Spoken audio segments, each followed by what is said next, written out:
And welcome back to the Michael Cohen Show on our continued journey to 500,000 subscribers. We're getting close to 400,000, so let's get there. Let's get to the 500,000 immediately, right? So hit subscribe, watch, comment, keep the comments coming, and share with your friends, because the stupidity out of DC, it's boundless. And I have a question for you. If you're number one in something, you're winning, right? Well, before Trump took office, the United States was number one in the world economically by a multiple, as well as number one militarily.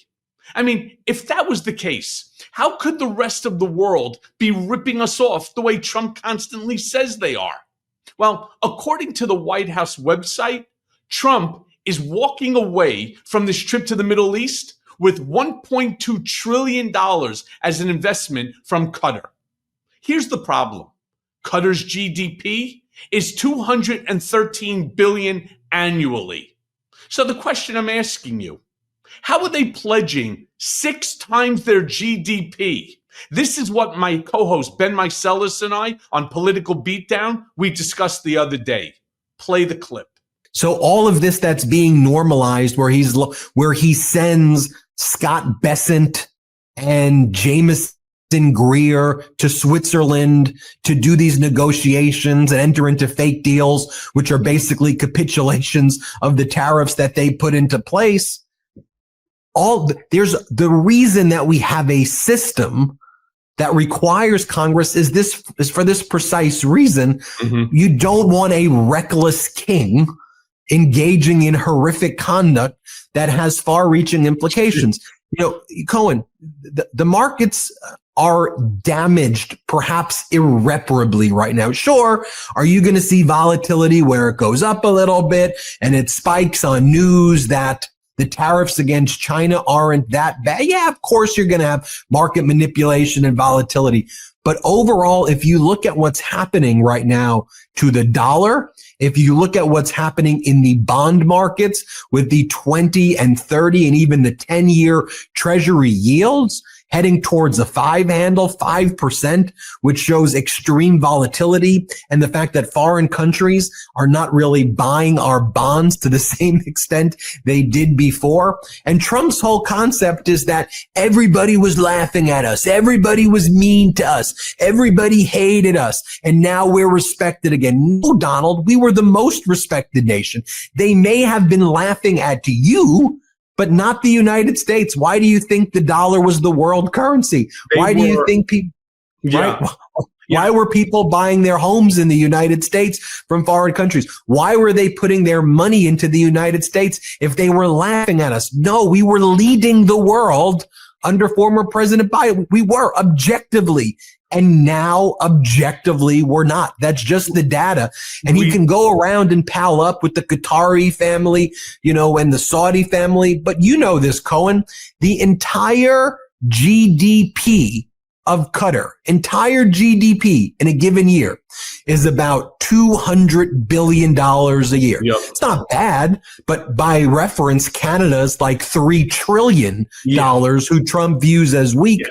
And by the way, we're 6.2 trillion. 27 to 30. No, 6.2 trillion. Just our budget.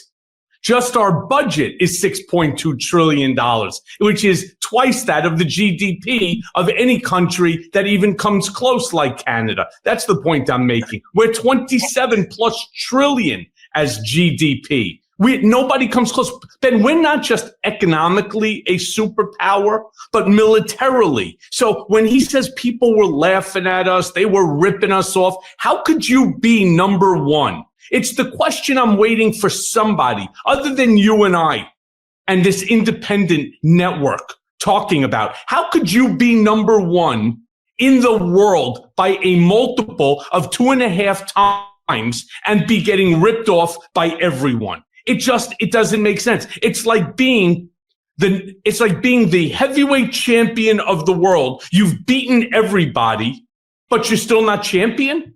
I don't get it. I want to put it in terms like really simple terms that even Trump could understand, that even these far right-wing MAGA morons could understand. You can't be number one and be getting ripped off. You can't be the heavyweight champion of the world and getting beaten up by everybody and still hold the the championship belt. It's just illogical.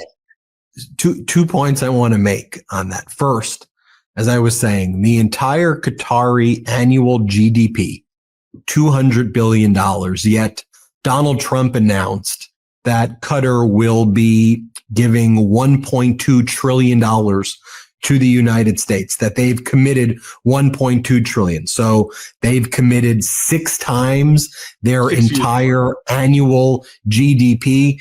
That's how you know it's fraud, and it doesn't make sense right there.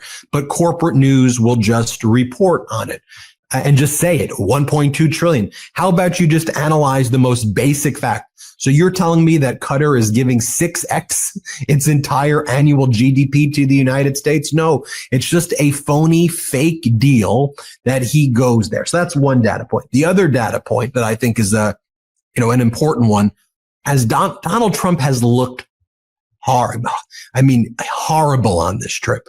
I mean, physically, the things he's ranting and raving about. I mean, you see that interview he did with Hannity. I mean, whatever. But did you notice, as Donald Trump is capitulating to China, as he's weaker than ever, as this would be the moment if media really gave a shit to hold him accountable, right? It's all lining up right now for there to be the right types of stories. Cohen, what have they been focusing on this week? Biden. Yeah. This has been their week of Biden. Because Donald doesn't have anything else to talk about. Ben, look, if you have nothing to talk about and what Donald does when he doesn't know what to say is he goes back to the playbook, right? It's not the dumbest thing in the world because it's very Stalin-esque. But if I don't know what I'm going to talk about, just go right back to the talking point and go, Joe Biden was the worst. He was the worst. The worst. Low IQ, Joe. Joe, he was sleepy. He had no idea. Mind you, and I want our brigaders to turn around and to validate what I'm saying here. What's mainstream media doing right now?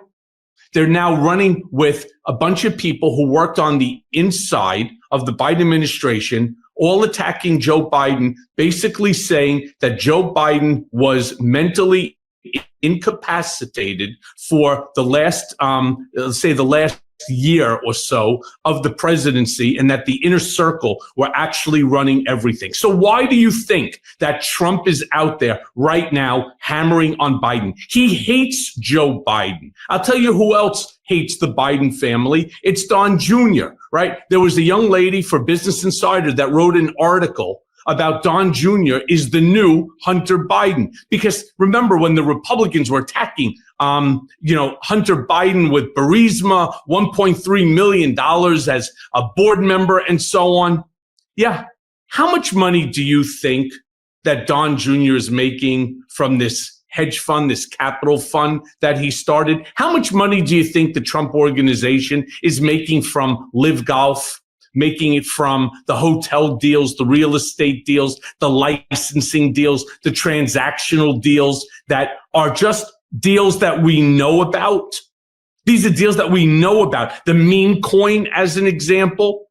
So he took tremendous offense to it. Well, I don't know.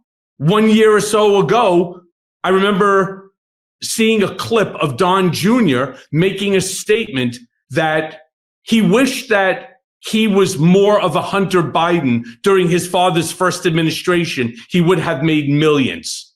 All right. This is what we are dealing with right now. Ben, you are spot on. Hey, everyone. First of all, thanks for watching. I mean, we're going to be posting daily episodes with reactions and talking about politics. We'll be talking about everything, in fact. So please like and subscribe. Join us on this journey.